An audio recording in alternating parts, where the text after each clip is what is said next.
આપણે ગ્રુપ 13 એલિમેન્ટ્સના એમ્સના ક્વેશ્ચન સોલ્વ કર્યા. હવે આપણે ગ્રુપ 14 એટલે કાર્બન ફેમિલીના એમ્સના ક્વેશ્ચન સોલ્વ કરવાના છે. Question number 27. Which of the following gives propylene on hydrolysis? એટલે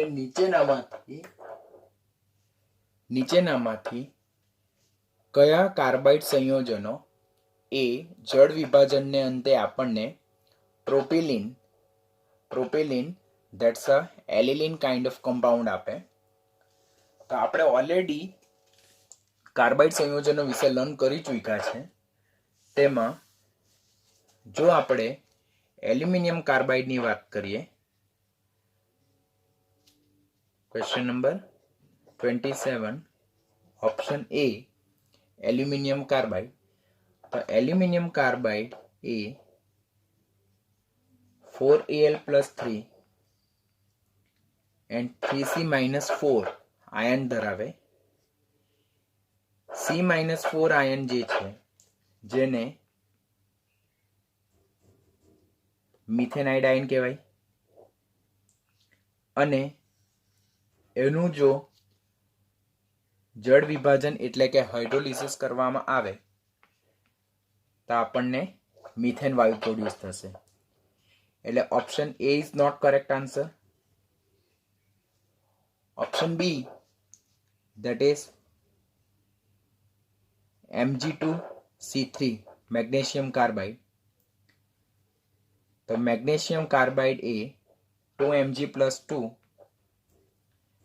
and C3-4 જેને કહેવામાં આવે એલિલાઇડ આયન ધરાવે છે, અને એનું જો જળ વિભાજન કરવામાં આવે આપણને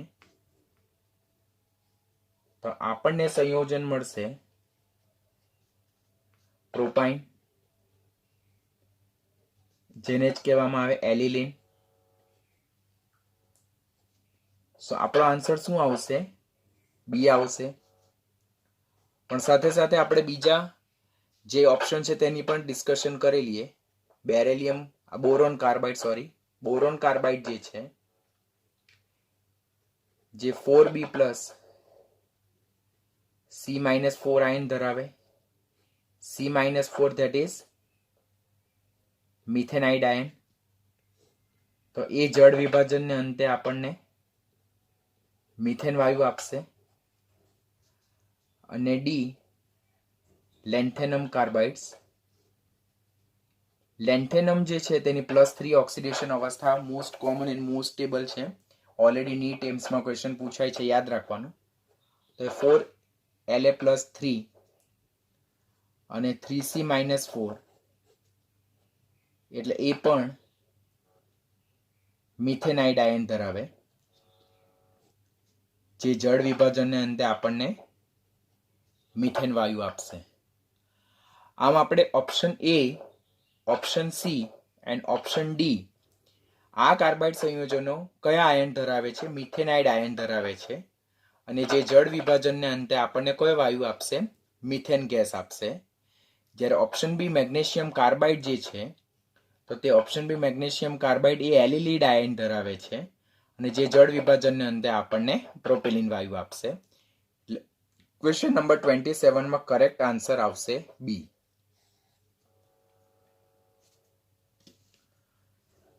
question number 28. Which of the following is the correct statement for red lead? Which of the following is the correct statement for red lead? એટલે કે રાતો લેડ, જેને લાલ લેડ કહેવામાં આવે, રેડ લેડ કહેવામાં આવે, નીચેનામાંથી કયું સાચું વિધાન છે? તો ફર્સ્ટ આપણને રેડ લેડ એટલે શું તે ખ્યાલ હોવું જોઈએ. રેડ લેડ, જેને જ લેડ ટેટ્રોક્સાઇડ કહેવામાં આવે. ઘણાને તો પહેલા રેડ લેડનું સૂત્ર શું છે તે જ ખ્યાલ નહીં હોય. જેને જ સિંદૂર પણ કહેવામાં આવે, અને જેને જ મિનિયમ પણ કહેવામાં આવે. તેનું સૂત્ર છે Pb3O4. જો પ્રિપરેશન જોવામાં આવે તો જ્યારે લેડ મોનોક્સાઇડનું ઓક્સિજનની હાજરીમાં ઊંચા તાપમાને એટલે 470 ડિગ્રી સેલ્સિયસ તાપમાને ગરમ કરવામાં આવે તો આપણને રેડ લેડ મળે છે. લેડ મોનોક્સાઇડને ઊંચા તાપમાને એટલે 470 ડિગ્રી સેલ્સિયસની હાજરીમાં 470 ડિગ્રી સેલ્સિયસ તાપમાને ઓક્સિજનની હાજરીમાં જો હીટ કરવામાં આવે તો આપણને રેડ લેડ મળે છે.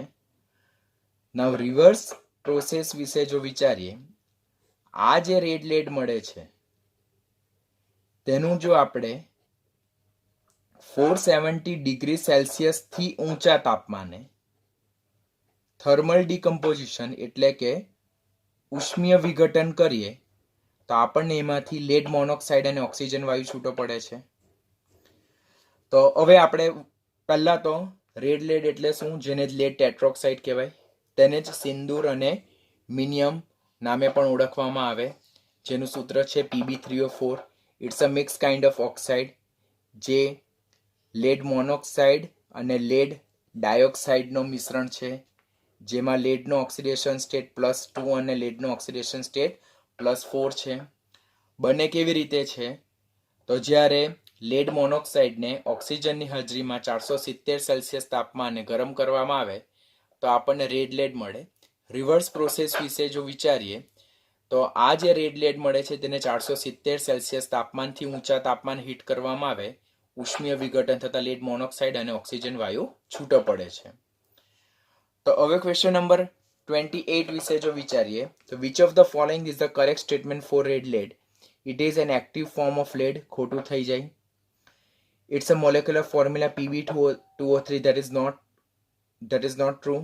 its formula is Pb3O4. it decomposes into Pb and CO2. જ્યારે રેડ લેડના સૂત્રમાં કાર્બનનો સમાવેશ જ નથી તો એ ઉષ્મીય વિઘટનને અંતે CO2 મુક્ત ન કરશે. it decomposes into Pb અને O2. તો ક્વેશ્ચન નંબર 28 માં કરેક્ટ આન્સર આપણો શું આવશે? Correct answer will be D. Question number 29. In laboratory, silicon can be prepared by the reaction. Option A, silica with magnesium. એટલે સિલિકા અને magnesium સાથે ગરમ કરવામાં આવે. બીજું, by heating carbon in electric furnace. એટલે સિલિકાને, અહીંયા ક્વેશ્ચન અધૂરો છે, નેટ પર ઓલરેડી મેન્શન છે જ્યારે આપણે પેપર ડાઉનલોડ કરીએ ત્યારે, કે સિલિકાને જ્યારે કાર્બન સાથે ઇલેક્ટ્રિક ફર્નેસમાં ગરમ કરવામાં આવે તો સિલિકોન બનાવી શકાય. by heating potassium fluorosilicate with potassium and none of these. પહેલા તો આપણે ઓલરેડી એના રિલેટેડ ડિસ્કશન કરી ચૂક્યા છે.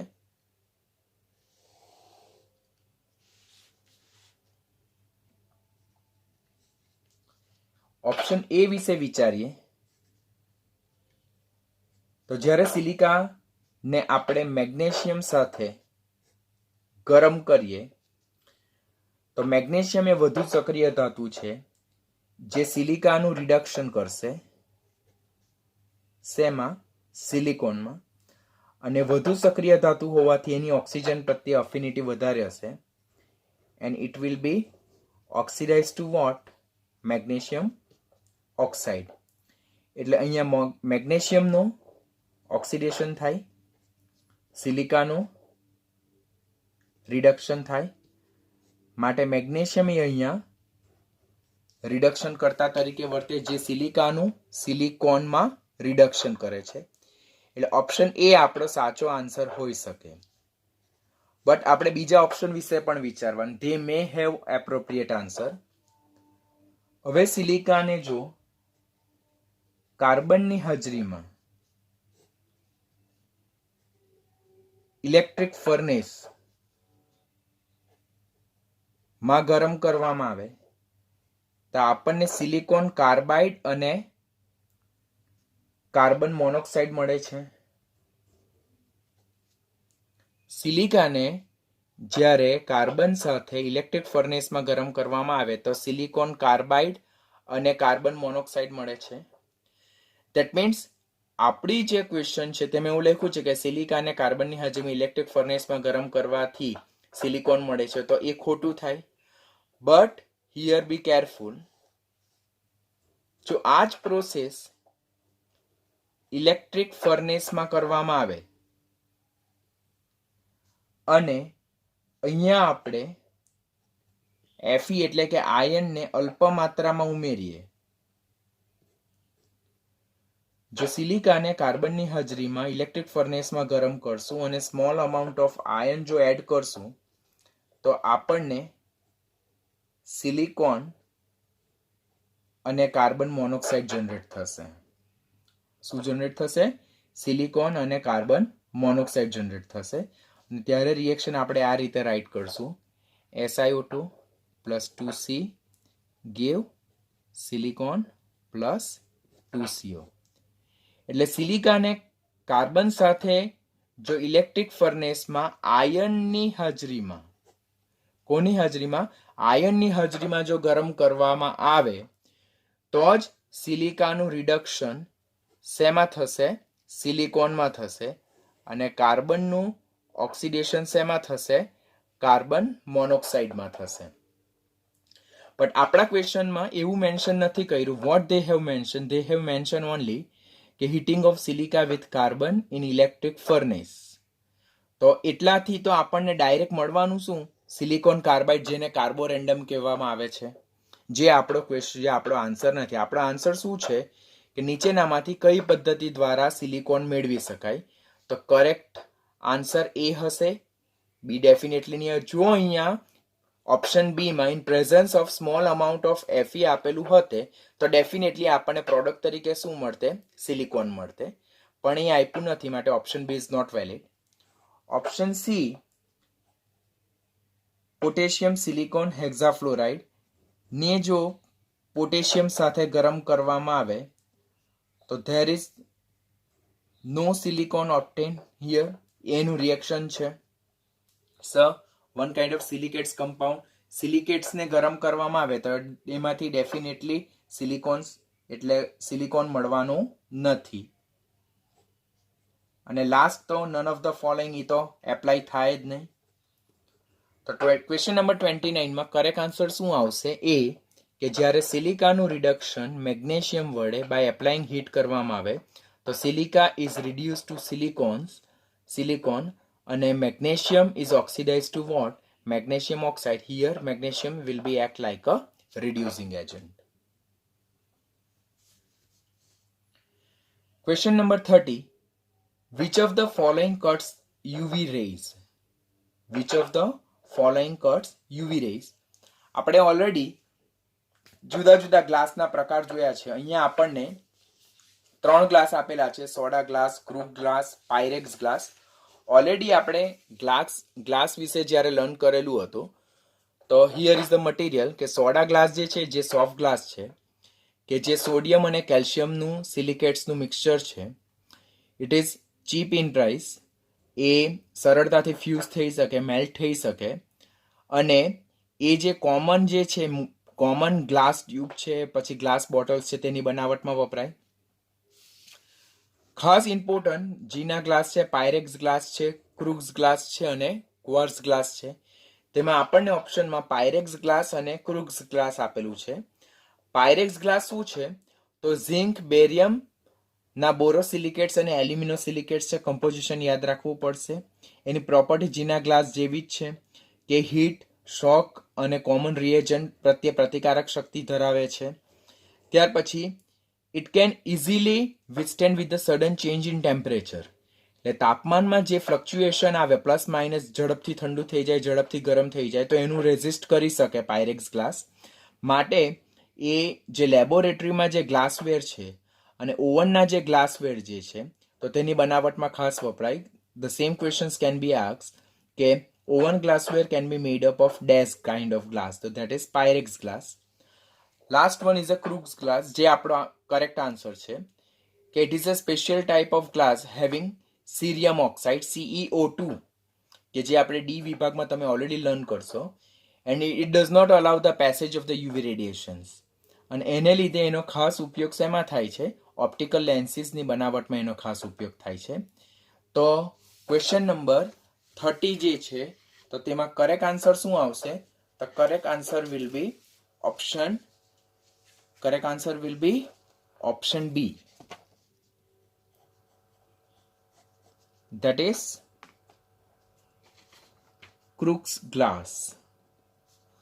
Crookes glass is a glass which does not allow the radiation, does not allow the passage of UV radiation. એટલે UV રેડિયેશનને pass થવા દેતો નથી, માટે એનો ખાસ ઉપયોગ શેમાં થાય છે? In optical lens preparation. પણ ખાસ પોઈન્ટ યાદ રાખવાનો રહેશે. Question number 31. Lapis લઝુલી.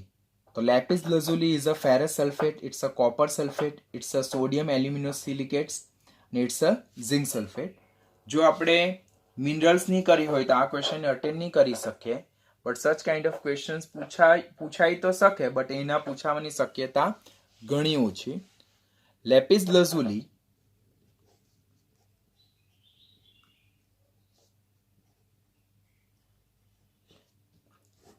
લેપિસ લઝુલી it's a one kind of deep blue stone જે ઘેરા ભૂરા રંગના પથ્થર હોય છે.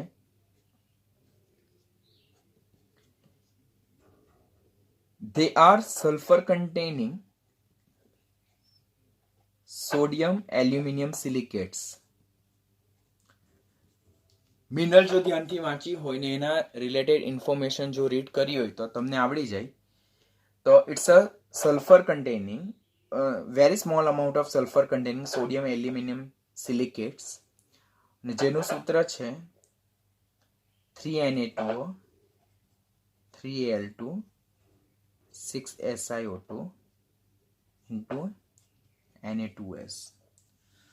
તો સચ કાઇન્ડ ઓફ ક્વેશ્ચન્સ જે છે તો તેને પૂછાવાની શક્યતા ઘણી ઓછી, but they have right to ask the same kind of question. તો આપણે જેટલા આપણને સિલેબસમાં આવતા હોય ઓર જેટલા આપણને ખ્યાલ હોય તેટલા આપણે યાદ રાખવાનો પ્રયત્ન કરવાનો. It is one kind of deep blue stone, ઘેરા ભૂરા રંગના પથ્થર છે જે ઓછા કોસ્ટલી હોય છે અને એમને પવિત્ર પથ્થર તરીકે બી કન્સિડર કરવામાં આવે છે, ખાસ કરીને યુરોપિયન કન્ટ્રીમાં. They are sulphur containing sodium aluminium silicates, જેનું સામાન્ય સૂત્ર 3Na2O 3Al2 6SiO2 sodium aluminium silicates. Sulphur containing, જો sulphur containing sodium aluminium silicates. તો ધેટ્સ અબાઉટ લેપિસ લઝુલી. તો 31માં આપણો કરેક્ટ આન્સર આવશે, ધેટ્સ ઓપ્શન સી. 31માં option C will be our correct answer. Question number 32. lead pipes are corroded quickly by. એટલે નીચેનામાંથી કયા રિએજન્ટની હાજરીમાં લેડ પાઇપનું કોરોઝન થાય છે?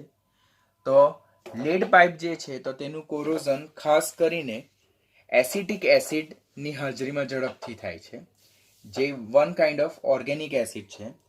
તો જ્યારે lead pipe having lead material, lead pipe having lead material, તો એ જ્યારે એસિટિક એસિડ, જેને ઇથેનોઇક એસિડ પણ કહેવાય, ઓક્સિજનની હાજરીમાં સંપર્કમાં આવે તો it will be converted to lead acetate.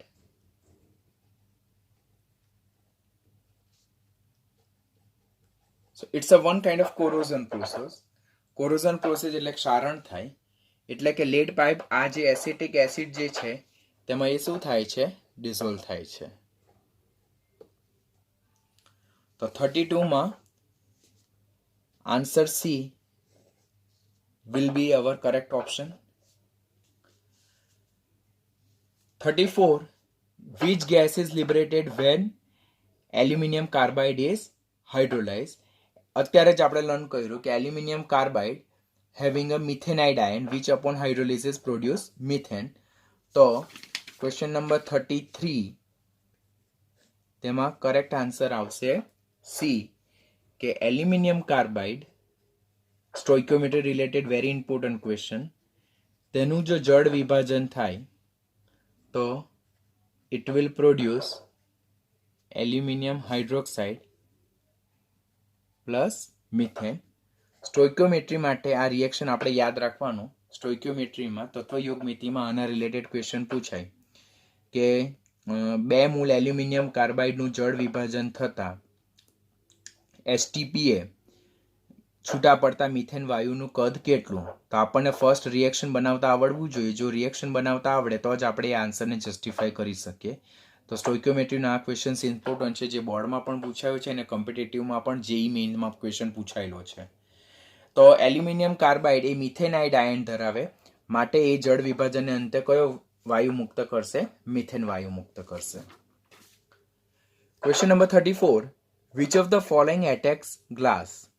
આપણને ખબર છે કે જ્યારે પણ ગ્લાસની વાત કરવામાં આવે, કાચ, તો HCl, HBr અને HI આની સાથે ગ્લાસ પ્રક્રિયા કરતો નથી. That means they won't react with glass. એટલે આ લોકો ગ્લાસ સાથે રિએક્ટ કરતા નથી. But hydrofluoric acid, that is one reagent કે જે ગ્લાસ સાથે પ્રક્રિયા કરશે. ગ્લાસ સાથે પ્રક્રિયા કરે છે, પરિણામે જે ગ્લાસ જે છે તો તે HF સાથે પ્રક્રિયા કરે અને પરિણામે ડિઝાઇનિંગ ઓફ ગ્લાસ,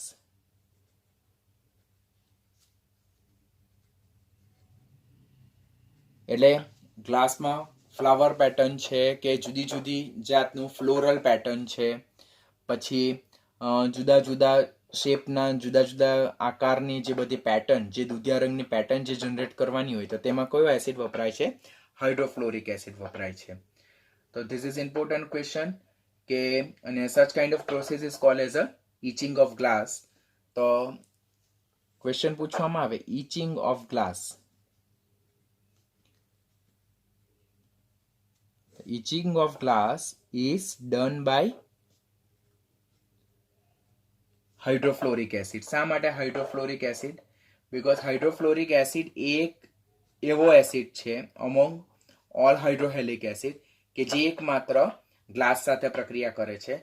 માટે જ જે ગ્લાસની બોટલ જે હોય તો તેમાં HF ભરવામાં આવતો નથી. તો શા માટે HF ભરવામાં નથી આવતો? બીકોઝ HF જે છે તો તે ગ્લાસમાં રહેલા સિલિકાનું શું કરે છે? લીચિંગ કરે છે, એને એક્સટ્રેક્ટ કરે છે. માટે HF ને ગ્લાસ બોટલમાં ભરવામાં આવતું નથી, પરંતુ એને કોપરની એલોઇઝમાં ભરવામાં આવે છે. તો તે આપણે ઓલરેડી જ્યારે ગ્લાસ ટોપિક લર્ન કરેલો હતો ત્યારે જોઈ ચૂક્યા છે. તો ક્વેશ્ચન નંબર 34 માં correct answer will be B, that is HF.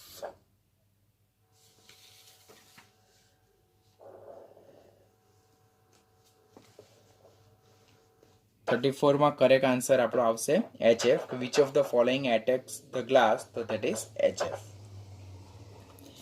assertion and reasoning. પહેલું જ 35, PbCl2 is more stable than PbCl4 અને રીઝન જે છે તો PbCl4 is strong oxidizing agent. Question number 35, assertion and reasoning. PbCl2 is more stable than PbCl4 and the reason PbCl4 is strong oxidizing agent. હું તમને always કહું છું કે concept 1 અને ક્વેશ્ચન 1, જો આપણે સમૂહ 14 ની વાત કરીએ તો carbon +4 oxidation state, silicon +4 oxidation state, germanium, tin અને લેડ +4 અને +2 ઓક્સિડેશન સ્ટેટ. તેમાં +2 જે છે તો that's due to inert pair effect, જેને આપણે નિષ્ક્રિય યુગ્મ અસર કહીએ.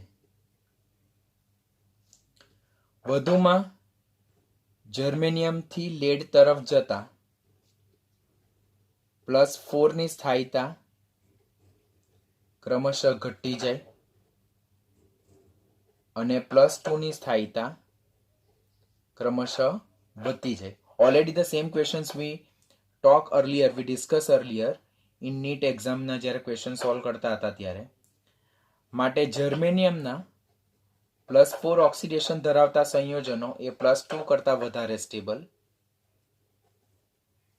જ્યારે લેડ માટે +4 કરતા +2 ઓક્સિડેશન સ્ટેટ વધારે સ્ટેબલ. તો આટલો કન્સેપ્ટ આપણને ખબર છે. માટે લેડની કઈ ઓક્સિડેશન અવસ્થા વધારે સ્થાયી છે? તો લેડની +2 ઓક્સિડેશન અવસ્થા વધારે સ્ટેબલ છે. હવે PbCl4 માં લેડનો ઓક્સિડેશન સ્ટેટ કેટલો છે? +4 છે. તો ડેફિનેટલી એ વધારે સ્ટેબલ એવા Pb+2 માં શું પામશે? રિડક્શન પામશે. માટે PbCl4 will be act like a powerful oxidizing agent, એટલે કે એ પ્રબળ ઓક્સિડેશન કરતા તરીકે બિહેવ કરે છે. હવે આપણે ક્વેશ્ચન જોઈએ.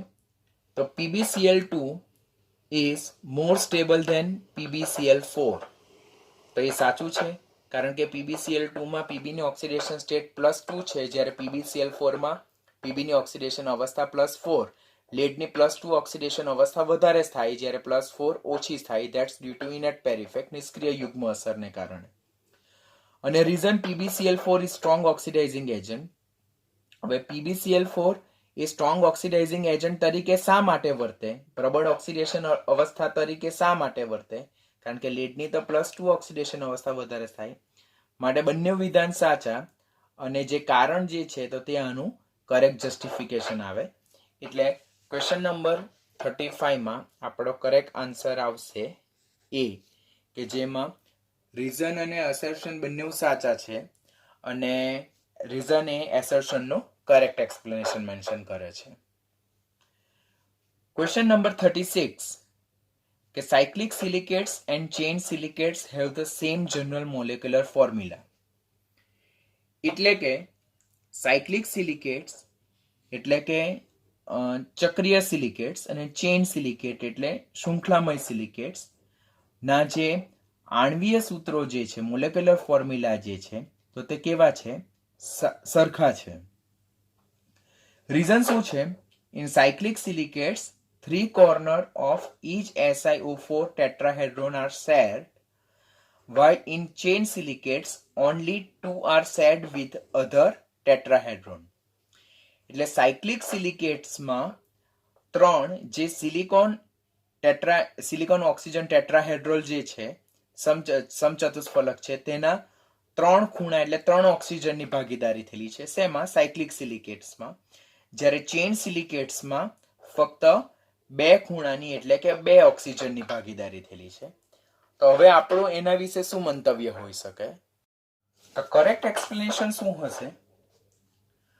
તો સાયક્લિક સિલિકેટ્સ, જેને રિંગ સિલિકેટ્સ, સાયક્લોસિલિકેટ્સ ઓર ચક્રીય સિલિકેટ્સ કહેવામાં આવે, તો તેનું સામાન્ય સૂત્ર SiO3 -2n ટાઈમ્સ છે, ઓર SiO3n -2n છે.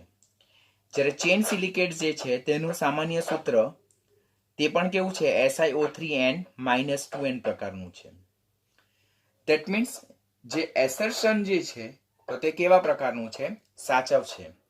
એસર્શન આપણું કેવું છે? સાચું છે, કે cyclic silicates and chain silicates having a same molecular formula. એટલે બંનેના જે આણ્વીય સૂત્રો જે છે તો તે કેવા છે? સરખા છે. હવે એનું રીઝન શું આપ્યું છે?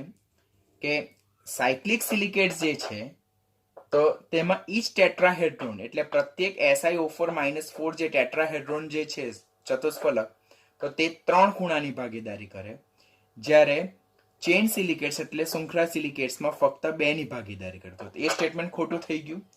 સાયક્લિક સિલિકેટ્સમાં તો inch silicon tetrahedron SiO4 tetrahedron જે છે તો તે 2 ખૂણા એટલે કે 2 ઓક્સિજનની ભાગીદારી કરે છે.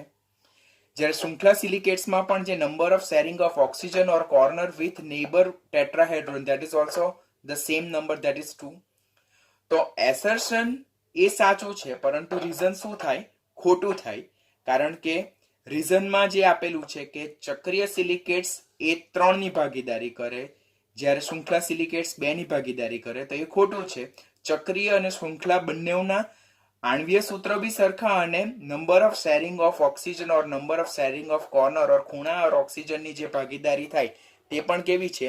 એક સરખી છે. માટે જે ક્વેશ્ચન નંબર 36 છે તેમાં કરેક્ટ આન્સર શું આવશે? સી આવશે. Assertion is a true but reason is false. તો ક્વેશ્ચન નંબર 36 માં કરેક્ટ આન્સર શું આવશે? સી આવશે. Question number 37. Graphite is thermodynamically more stable than diamond. Graphite A hero કરતા ઉષ્માગતિકીય રીતે વધુ સ્થાયી છે. તો વિધાન સાચું છે. એનું રીઝન શું આપેલું છે કે આપણે ડાયમંડમાંથી ગ્રેફાઇટ તરફ જઈએ, ડાયમંડથી ગ્રેફાઇટ તરફ જઈએ તો ત્યારે એન્થાલ્પી ફેરફાર જે છે તો તે કેટલો છે? -19 કિલો જૂલ પ્રતિ મોલ જેટલો છે. પહેલા આપણે વિધાન વાંચીએ કે graphite is thermodynamically more stable than diamond, એટલે કે હીરો કરતા ગ્રેફાઇટ ઉષ્માગતિકીય રીતે વધુ સ્થાયી છે. તો એ વિધાન સાચું છે.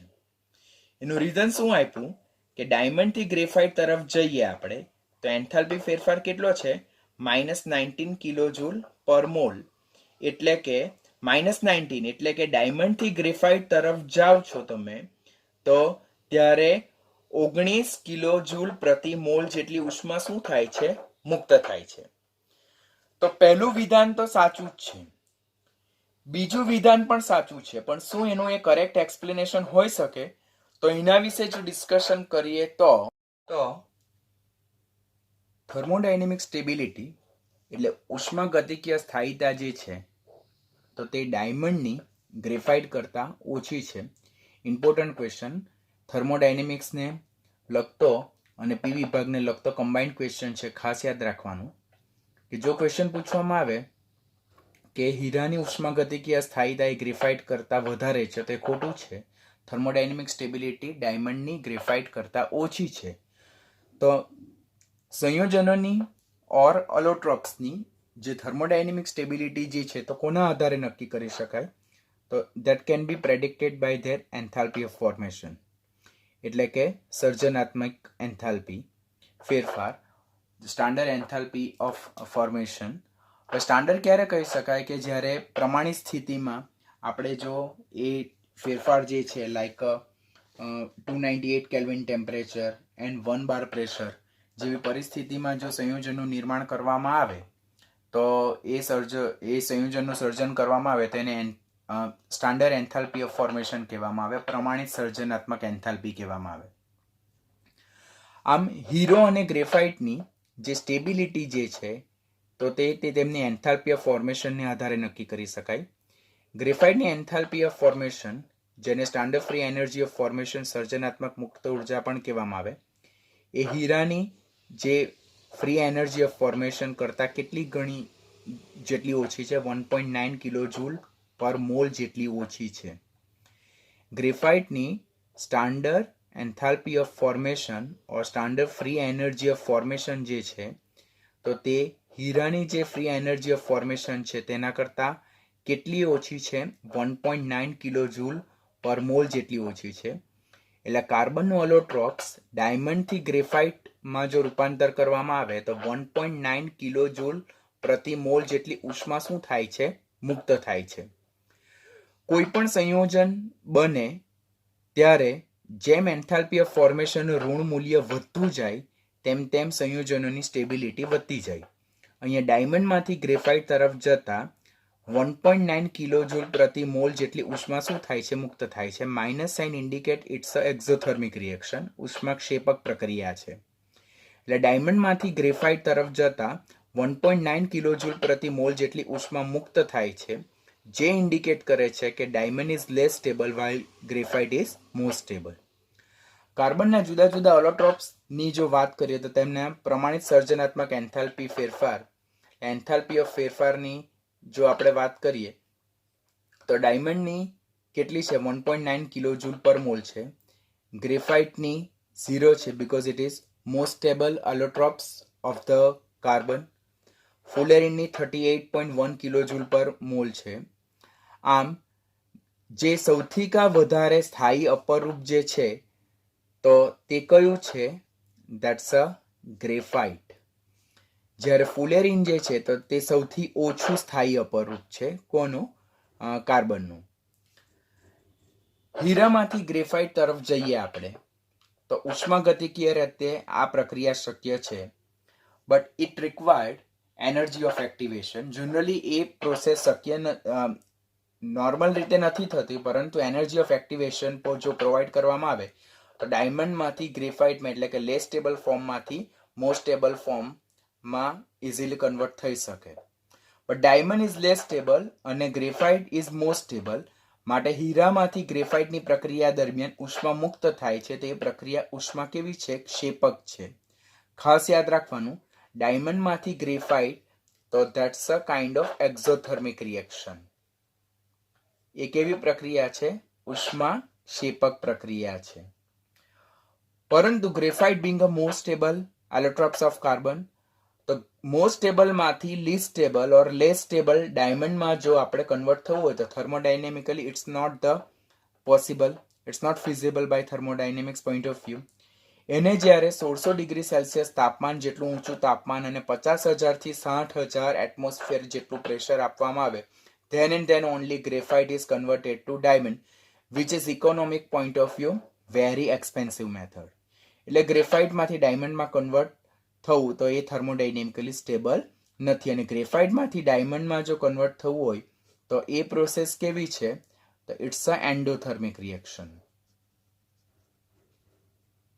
જેને ઉષ્મા શોષક પ્રક્રિયા કહેવામાં આવે.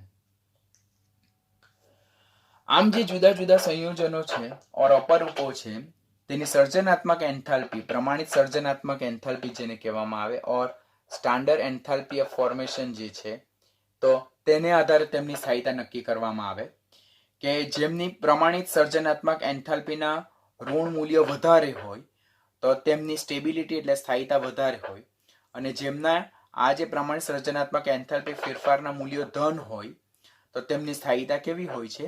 ઓછી છે. એટલે કોઈ સંયોજન ઓર એલોટ્રોપ્સ બનાવવા માટે આપણે એનર્જી આપવી પડે, એટલે કે ઉષ્મા શોષક પ્રક્રિયા, તો એ સંયોજનની સ્થાયીતા કેવી હોય? ઓછી હોય. ધેટ મીન્સ એ જે એલિમેન્ટમાંથી ફોર્મ કરવામાં આવે તે એલિમેન્ટ વધારે સ્થાયી છે એમ કહી શકાય. અને જ્યારે આપણે કોઈ સંયોજન ઓર એલોટ્રોપ્સ બનાવીએ છીએ ત્યારે ઉષ્મા મુક્ત થાય છે, એટલે તેમના એલિમેન્ટ્સ કરતા એમાંથી બનતા સંયોજનની સ્ટેબિલિટી વધારે હોય તો ત્યારે એની એ બનતા સંયોજનની સ્ટેબિલિટી વધારે હોય. આમ એન્થાલ્પી ઓફ ફોર્મેશનના મૂલ્યો જેટલા વધારે ઋણ તેમ સ્ટેબિલિટી વધારે, અને જેટલા વધારે ધન તેમ સ્ટેબિલિટી ઓછી. માટે જ હીરાની એન્થાલ્પી ઓફ ફોર્મેશનનું મૂલ્ય કેટલું છે? 1.9 કિલો જૂલ પર મોલ છે, જે ધન મૂલ્ય છે માટે તેની સ્ટેબિલિટી ઓછી હશે. જ્યારે ગ્રેફાઇટની એન્થાલ્પી ઓફ ફોર્મેશન 0 છે, જે હીરાની સાપેક્ષમાં 1.9 જેટલી ઓછી હોવાથી ગ્રેફાઇટની સ્ટેબિલિટી એ હીરા કરતા કેવી જોવા મળે છે? વધારે જોવા મળે છે. જેમ એન્થાલ્પી ઓફ ફોર્મેશનના ઋણ મૂલ્ય વધી જાય તેમ સંયોજનો અપરૂપો બનતી વખતે વધુ ને વધુ ઉર્જા મુક્ત થશે, તેમ સંયોજનો એટલે કે અપરૂપોની સ્થાયીતા વધી જશે. આમ જો હવે આપણે ક્વેશ્ચન વિશે લર્ન કરીએ તો graphite is thermodynamically more stable than diamond, તો એ સ્ટેટમેન્ટ સાચું હશે. અને ડાયમંડથી ગ્રેફાઇટ તરફ જઈએ તો -1.9 અહીંયા કિલો જૂલ, અહીંયા 1.9 આવશે, 19 ની આવશે. હિયર ધ 1.9 કિલો જૂલ પ્રતિ મોલ. એટલે ડાયમંડથી ગ્રેફાઇટ તરફ જઈએ તો 1.9 કિલો જૂલ પ્રતિ મોલ જેટલી ઉષ્મા છૂટી પડે છે. જો અહીંયા માઇનસ સાઇન ઇન્ડિકેટ કર્યું છે, તો માઇનસ સાઇન શું ઇન્ડિકેટ કરે કે ડાયમંડમાંથી ગ્રેફાઇટ તરફ જઈએ તો ત્યારે 1.9 કિલો જૂલ પ્રતિ મોલ જેટલી ઉષ્મા શું થાય છે? મુક્ત થાય છે. તો એસર્શન પણ સાચું છે અને રીઝન પણ સાચું છે અને reason is a correct explanation of assertion. માટે ક્વેશ્ચન નંબર 37 જે છે તેમાં આપણો આન્સર શું આવશે? એ આન્સર આવશે. ક્વેશ્ચન નંબર 37 માં આપણો આન્સર એ આવશે. Question number 38, C3O2 has a linear structure. આપણે ઓલરેડી C3O2 નું સ્ટ્રક્ચર જોઈ ગયેલા છે. ક્વેશ્ચન નંબર 38 ની જો વાત કરીએ તો that is O C C, જેને આપણે C3O2 એટલે કે કાર્બન સબ ઓક્સાઇડ કહેતા હતા. એનું સ્ટ્રક્ચર કેવું હતું? લિનિયર હતું, રેખીય હતું અને ઈચ કાર્બન અને ઓક્સિજન જે છે તેનું સંકરણ કેવું હતું? sp સંકરણ. માટે 38 માં આન્સર શું આવશે? એ આવશે કે રીઝન એસર્શન પણ સાચું છે, રીઝન પણ સાચું છે અને રીઝન એ એસર્શન નું શું છે? કરેક્ટ એક્સપ્લેનેશન છે. તો આની સાથે આપણા જે સ્ટાન્ડર્ડ 11 જે છે, ચેપ્ટર 11 છે તેના સેક્શન સી ના નીટ અને એમ્સ લેવલના બધા જ ક્વેશ્ચન શું થાય છે? ઓવર થાય છે.